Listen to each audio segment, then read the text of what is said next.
শীতের সময়ে প্রায় প্রতিটা ঘরে ঘরেই কিন্তু এই গুড়ের পায়েসটা রান্না করা হয়। হ্যালো এভরিওয়ান, আসসালামু আলাইকুম। কেমন আছেন সবাই? খেজুরের গুড়ের ক্ষীর বা পায়েস যে যেটাই বলেন না কেন, আমি একদম পারফেক্ট ভাবে আর খুবই সহজভাবে আপনাদেরকে রেসিপিটি করে দেখাবো। পায়েস রান্না করতে গেলে দেখা যায় কি অনেক সময় দুধটা ফেটে যায়, এতে কিন্তু পায়েস খেতে একদমই ভালো লাগে না।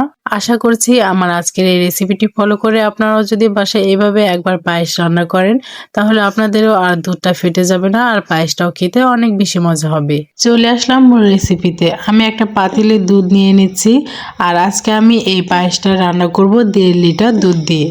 আর আমি কিন্তু এখানে দুধের সাথে কোনো প্রকার পানি অ্যাড করব না, শুধুমাত্র দুধ দিয়ে পায়েসটা রান্না করলে কিন্তু খেতে বেশি ভালো লাগবে। এখানে আমি 1.5 লিটার দুধ নিয়ে নিয়েছি আর এখন এই দুধটাকে খুব ভালো মতো জাল করে একটা বলক তুলে নিব। আপনারা যদি পায়েস বা ক্ষীরের একদম পারফেক্ট একটা রেসিপি চান, তাহলে অবশ্যই কিন্তু ভিডিওটি শেষ পর্যন্ত দেখতে হবে। আর এই তো আমি দুধটাকে জাল করে একটা বলক তুলে নিয়েছি। এখন এই দুধের মধ্যে কিন্তু আমি চালটা অ্যাড করে দিব। আর এই চাউলগুলো কিন্তু আমি আগে থেকে ভিজিয়ে রেখেছিলাম 20 মিনিটের মতো। আমি এখানে চিনি গুঁড়া চালটাই নিয়েছি আর এই চাল দিয়ে পায়েস রান্না করলে কিন্তু খেতে বেশি ভালো লাগে। আর চাউলগুলো দেওয়ার সাথে সাথেই কিন্তু এভাবে নাড়তে হবে, না হলে কিন্তু চাউলগুলো দলা পেকে যাবে।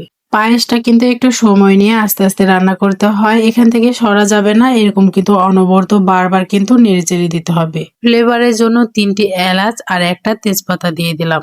চুলার আঁচটা কিন্তু কোনোভাবেই বাড়ানো যাবে না, একদম লোতে রেখে পায়েসটা রান্না করতে হবে, না হলে কিন্তু দুধটা তাড়াতাড়ি কমে যাবে আর চাউলগুলো কিন্তু সিদ্ধ হবে না। চুলার জালটা একদম লোতে রেখে আস্তে আস্তে নেড়ে চেড়েই কিন্তু পায়েসটা রান্না করতে হবে।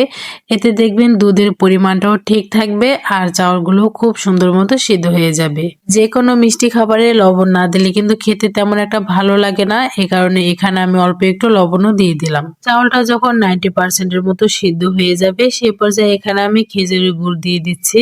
আর এই গুড়টা কিন্তু অরিজিনাল খেজুরের রস দিয়ে বাড়িতে আমরা নিজেরাই তৈরি করেছি। আপনারা যদি পাটালি গুড় দিয়ে পায়েসটা রান্না করতে চান, সেক্ষেত্রে অল্প একটু পানি দিয়ে গুড়টাকে জাল করে নেবেন। আর চেষ্টা করবেন অরিজিনাল খেজুরের গুড় দিয়ে পায়েসটা রান্না করার জন্য। না হলে অনেক সময় দেখা যায় দুধের মধ্যে গুড়টা অ্যাড করার সাথে সাথেই কিন্তু দুধটা ছানা কেটে যায়। তাই চেষ্টা করবেন অরিজিনাল খাঁটি খেজুরের গুড় দিয়ে পায়েসটা রান্না করার জন্য।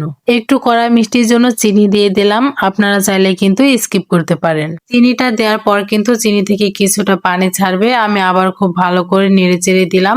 এখন অল্প কিছু কিশমিশ দিয়ে দিলাম। গুড়ের পায়েসে কিশমিশটা না দিলেও চলে, তবে আমার কাছে পায়েসে কিশমিশ দিলে খেতে ভালো লাগে, এই কারণে আমি অল্প কিছু দিয়ে দিলাম। আর এই পায়েসটা কিন্তু অনবরত নাড়তে হবে, না হলে কিন্তু নিচ দিয়ে লেগে যেতে পারে।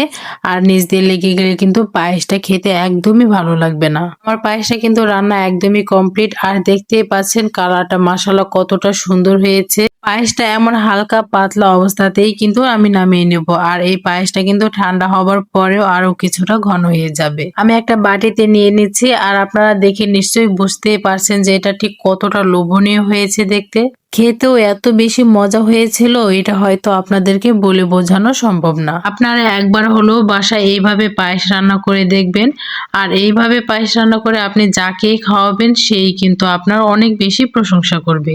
এই পায়েসটা খেতে এত বেশি মজা হয়েছিল, আমি নিজেও কোনোদিনও ভুলতে পারবো না। আসলে এইসব জিনিস তো আর সবসময় খাওয়া হয় না, তাই চেষ্টা করবেন যেদিন এই পায়েসটা রান্না করবেন একদম বেশি করে দুধ দিয়ে আর খাঁটি গুড় দিয়ে এই পায়েসটা রান্না করবেন, যাতে করে সবাই সারা জীবন আপনার হাতের পায়েসের প্রশংসা করে। আমার এই পায়েসের রেসিপি আপনাদের কাছে কেমন লেগেছে অবশ্যই কিন্তু কমেন্ট করে জানিয়ে যাবেন। আর ভিডিওটি বেশি বেশি শেয়ার করে অন্যদেরকে দেখার সুযোগ করে দেবেন। সবাই ভালো থাকবেন। আল্লাহ হাফেজ।